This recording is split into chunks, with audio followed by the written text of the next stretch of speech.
Alex and Amin, and we're the founders of AAtelier M in Munich. We specialize in sourcing the rarest and most desirable assets for the distinguished collector. The car behind us stands like no other for AAtelier M. We source the impossible, the unicorn, the one you can't find, but we do. Now, this specific example is the first 430 Scuderia ever produced, and it's finished in one of the rarest color combination ever seen on a Scuderia. Blue Scuderia with narrow stripes and a grigio Alcantara interior. Without Luca di Montezemolo, we wouldn't have had the 430 Scuderia.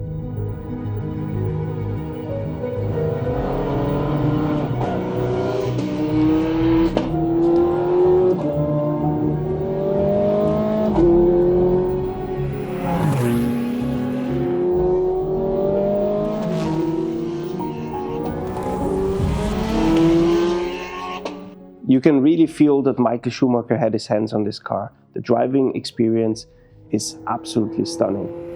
The direct driving, the fantastic engine with this single clutch gearbox, it's the last of its kind.